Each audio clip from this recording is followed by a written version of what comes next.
Tripura রাজ্যিক নাদওয়া south zonal কর্মী সম্মেলন অনুষ্ঠিত হয় জগাইবাড়ি মাদ্রাসায়।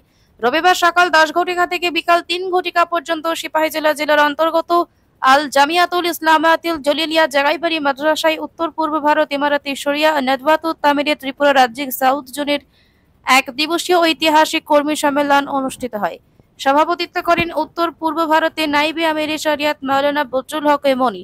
প্রধান অতিথি হিসেবে ছিলেন সর্বভারতীয় মুসলিম পার্সোনাল ল বোর্ডের অন্যতম সদস্য তথা নাদওয়ার কেন্দ্রীয় সাংগঠনিক সম্পাদক মাওলানা ফরিদ উদ্দিন আহমেদ চৌধুরী, ত্রিপুরা রাজ্যিক নাদওয়া সভাপতি মাওলানা মুহাম্মদ আব্দুল্লাহ, ত্রিপুরা রাজ্যের বিশিষ্ট শিক্ষাবিদ Maulana doctor Zahirul Haque, all Indian Milli council Tripura রাজ্য কমিটির সাধারণ সম্পাদক অ্যাডভোকেট কামাল এ মুসাদ্দার, ধর্মনগর জেলা নাদওয়ার সাধারণ সম্পাদক মাওলানা এটিএম জালাল আহমেদ, দারুস সাকাফাতিল ইসলামিয়া কাঁঠালতলী মোহতামি মাওলানা মুহাম্মদ রিয়াজউদ্দিন আল জলিলি, ত্রিপুরা রাজ্যের বিশিষ্ট সমাজসেবী শাহু আলম মিয়া, জালাল খিদমত আল ইনসান ফাউন্ডেশনের চেয়ারম্যান আলী আশরাফ মিয়া, নাজিরুল ইসলাম সাদেক মিয়া, মহরুম আলী, অভ্যর্থনা কমিটির সভাপতি মাওলানা সেলিম মিয়া, ত্রিপুরা রাজ্যিক নাদওয়া সম্পাদক তথা অভ্যর্থনা কমিটির সাধারণ সম্পাদক মাওলানা জাকির হোসেন আল জলিলি, ত্রিপুরা রাজ্যিক নাদওয়া সদস্য মাওলানা দেলওয়ার হোসেন, মাওলানা হাবিল মিয়া, সিপাহীজলা জেলা সভাপতি মাওলানা আব্দুল কাদির,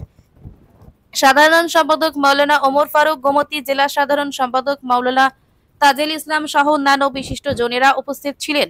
অনুষ্ঠানের অতিথিগণ রাজ্যের প্রতিটি মহল্লায় মক্তব শিক্ষা, জিকির আজহার, কোরআনের তাফসীর সহ অসহায় মানুষের পাশে দাঁড়ানোর পাশাপাশি শান্তি সম্প্রীতি রক্ষার্থে এগিয়ে আসার বিশেষ আহ্বান করেন।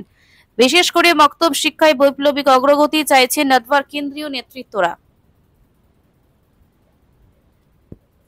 আল জামিয়াতুল ইসলামিয়াতুল জলিলিয়া জগাইবাড়ি মাদ্রাসার নতুন ঘরে শুভ উদ্বোধন করেন অতিথিরা।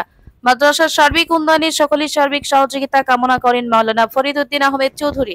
সম্মেলনের অভ্যর্থনা কমিটির সহ এলাকার মানুষ যেভাবে আন্তরিকতার সাথে সহযোগিতা করেছেন তার প্রতি কৃতজ্ঞতা প্রকাশ করেন উত্তর পূর্ব ভারতের নাইবে আমির শরিয়াত মাওলানা বজলুল হক এমনি সহ অন্যান্য অতিথিগণ। এদিন ত্রিপুরা রাজ্যিক নাদওয়া সাউথ জোনাল কমিটির পক্ষ থেকে বই, ফুলের তোড়া এবং মানপত্র দিয়ে সংবর্ধনা প্রদান করেন নাদওয়ার কেন্দ্রীয় নেতৃত্ব সহ অতিথিরা। নাদওয়া সহ অন্যান্য সংগঠনগুলো সমাজের সার্বিক কাজ করুক, এটাই চাইছেন মাওলানা ডক্টর জহিরুল হক। কর্মক্ষেত্রে সংগঠন নিয়ে বাড়াবাড়ি কোনো মতেই মেনে নেওয়া হবে না বলে সাফ জানিয়ে দিলেন তিনি।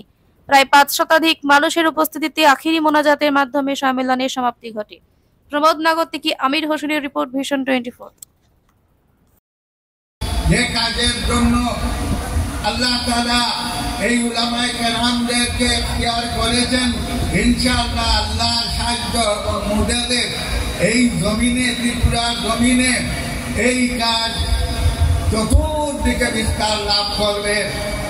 এখানে অ্যাডভোকেট কামাল মুসাদ্দার সাহেব বলেছেন যে এই সমস্ত হুজুরগণ 500 মানুষের সামনে যান না, হাজার হাজার মানুষের সামনে যান। উনি বলেছেন ঠিক, কিন্তু কথাটা অন্যরকম। অর্থাৎ নাইবে আমির শরিয়ত রাহমাতুল্লাহির মতো ব্যক্তি যদি ওই দিকে আপনাদের ত্রিপুরার কৈলাসহর থেকে নিয়ে বাকি আসাম ভ্যালি বা অন্যান্য জায়গায় কোনো প্রোগ্রাম ছাড়াও অমুক এসেছেন, নাইবে আমির শরিয়ত সাহেব এসেছেন শুনলে 500,000 মানুষ এমনি হয়ে যায়। কিন্তু ডান্না নদওয়া কর্মীরা, নদওয়া নেতৃত্বরা তা নয়। দিনের কাজ, নদওয়ার কাজকে নিয়ে নদওয়ার কর্মীরা ঘরে ঘরে যাওয়ার নির্দেশ আমাদের হযরত শেখ রহমতুল্লাহ আলাইহি দিয়ে গেছেন। তাই আমরা যেখানে কাজ কম, কাজ নেই, সেখানে আমরা লোক থাক আর না থাক, মানুষ আমাদেরকে পছন্দ করুক আর না করুক, আমরা সেখানে যাই, নিজের ইচ্ছাতে গিয়ে উপস্থিত হই। এটা হুজুর সাল্লাল্লাহু আলাইহি ওয়াসাল্লামের আদর্শ। আব্দুল্লাহ ইবনে উবাই রাইসুল মুনাফিকিনের কাছে হাদিসে আছে বুখারী শরীফে, হুজুর সাল্লাল্লাহু আলাইহি ওয়াসাল্লাম বলেছেন, চাদর দিয়ে নাক ডেকেছে এবং নবীজিকে বলেছে যে তুমি ঠিক নবী হয়ে থাকলে ঘরে বসে তোমার দিনের তবলিগ করো, তুমি এইভাবে আমাদের কাছে আসবে না।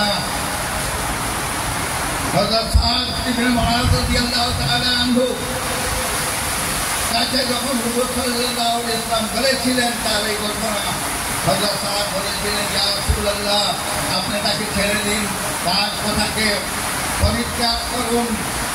সে মদিনার নেতা হতে চেয়েছিল, কিন্তু আল্লাহ পাক আপনাকে মদিনাতে আবির্ভাব করে দেওয়ায় তার নেতৃত্ব চলে